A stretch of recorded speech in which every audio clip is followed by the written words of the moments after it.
అడిషనల్గా 20% అయింది. కాకుంటే వాళ్ళు పెట్టిన క్లాజ్ ఏమంటే యూనివర్సిటీ బిల్డింగ్స్ మనకి కావాలనడానికి వాళ్ళు 3 lakhs రెంట్ పే చేస్తున్నారంట. ఇయర్కి 36 lakhs వస్తుందంట. సో ఆ బర్డన్ తగ్గిద్దామని అన్నారు. కానీ వాళ్ళకి ఇస్తే 8 crores ఎవరు పే చేస్తారండి? అదొకటి. సో దీన్ని బేస్ చేసుకొని ఆయన మళ్ళీ రాశారు, క్లస్టర్ యూనివర్సిటీ నుంచి ఎలాంటి రిప్లై రాలేదు ఇంతకుముందు జూలైలో పెట్టిన దానికి, కాబట్టి మళ్ళీ మీరు టేకప్ చేసి మాకు ఇవ్వండి అని చెప్పి రాశారు. సో దీన్ని బేస్ చేసుకొని లాస్ట్ ఇయర్ డిసెంబర్లోనే మళ్ళీ రోసా ఎస్పీడి గారు మీటింగ్ కండక్ట్ చేయడం జరిగింది.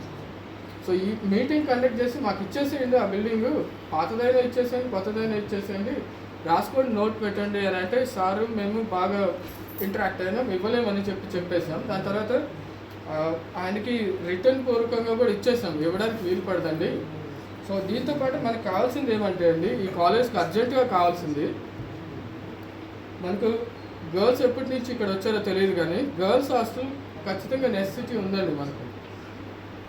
ఎందుకంటే ఇంతకుముందు ఎస్సీ ఉమెన్స్ హాస్టల్ దగ్గరలో ఉండేది, ఇప్పుడు దూరం అయిపోయింది. 2014 నుంచి కూడా కొంతవరకు మేనేజ్ చేస్తున్నారేమో గర్ల్స్ తెలియదు కానీ ఇప్పుడున్న అర్జెంట్ నెసెసిటీ ఏమంటే వాళ్ళకి ఎస్సీ హాస్టల్ అనేది దూరం వెళ్ళిపోయింది. సో మన దగ్గర ప్రస్తుతానికి 856 మంది పిల్లలు ఉంటే అందులో 241 ఎస్సీ పిల్లలు ఉన్నారు, 33 వచ్చి ఎస్టీ పిల్లలు ఉన్నారు, 462 ఓబీసీ పిల్లలు ఉన్నారు. అంటే మొత్తం మీద 856లో 796 ఎస్సీ ఎస్టీ ఓబీసీ నుంచి మాత్రమే ఉన్నారు. అంటే ఎంత పేద పిల్లలు వచ్చి చదువుతున్నారో చూడండి. సో వీళ్ళకి ఖచ్చితంగా మనం అకామిడేషన్ ఇవ్వాల్సిన పరిస్థితి ఉందండి అర్జెంటుగా. సో దాంతోపాటు రూసా బిల్డింగ్స్ మరి కన్స్ట్రక్షన్ కోసం 2019లో ఇచ్చినప్పుడే సో హాస్టల్ ఫెసిలిటీ నెసెసిటీ ఉందని మనకు హాస్టల్ కూడా ఒకటి కట్టడం జరిగింది, బాయ్స్ హాస్టల్ కూడా కట్టడం జరిగింది. సో లాస్ట్ టైం ఏం చేసామంటే అడ్మిషన్స్ అప్పుడు జూలై అడ్మిషన్స్ అప్పుడు హాస్టల్ ఫెసిలిటీ ఇస్తామరా బాబు, తొందరగానే బిల్డింగ్స్ కంప్లీట్ అయిపోతే, అప్పటికి 95% అయిపోయిందండి.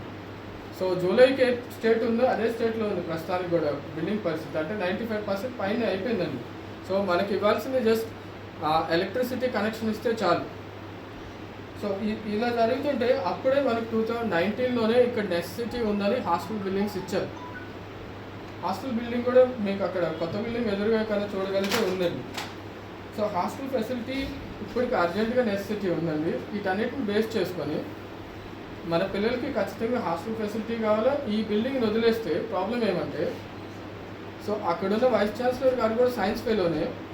సో ఒకటి మర్చిపోయారు ఇక్కడ ఏమంటే, ఇప్పుడు హైయర్ ఎడ్యుకేషన్ నుంచి వచ్చింది ఏమంటే ఇక్కడ నుంచి మనం షిఫ్ట్ చేసేస్తే ఈ బిల్డింగ్ వాళ్ళకి ఇస్తారంట. కానీ ఆయన 3 lakhs రెంట్ పే చేస్తుంటే మనకి ఇక్కడ నుంచి ల్యాబ్స్ అక్కడికి షిఫ్ట్ కావడానికి అట్లీస్ట్ 1 crore కావాలండి. సో 1 crore 3 lakhs లెక్కన 3 years వరకు పడుతుంది. అంటే 3 years వరకు వెళ్ళే ఉద్దేశం లేదు ఒకవేళ గవర్నమెంట్కి, వాళ్ళని అక్కడికి పంపించే ఉద్దేశం, తొందరగా కట్టించే ఉద్దేశం గవర్నమెంట్కి కూడా లేదు. సో మనం అర్జెంటుగా వాళ్ళకి ఇస్తే మనం చాలా ఇబ్బంది పడతాం, దాంతోపాటు ఉర్దూ యూనివర్సిటీ వాళ్ళు చాలా ఇబ్బంది పడతారండి. సో అదెందుకో వాళ్ళకి అర్థం కావట్లేదు. సో ఇవన్నీ అండి మనకున్నది. దీంతోపాటు మనకు కొన్ని అప్లాస్ చేయాల్సిన విషయాలు ఏమంటే, మన కాలేజ్లో ఉమెన్స్ టీం ఉందండి, ఉమెన్ ఫుట్బాల్ టీం ఉంది. సో ఆంధ్రప్రదేశ్ అన్ని యూనివర్సిటీస్లో మన యూనివర్సిటీ అసోసియేషన్ ఆఫ్ ఇండియన్ యూనివర్సిటీకి 2 సార్లు రిప్రజెంటేషన్ చేసింది. సో మనదే first university and last university. ఇంతవరకు ఏ యూనివర్సిటీ కూడా ఉమెన్స్ టీమే రిప్రజెంట్ చేయగలరు.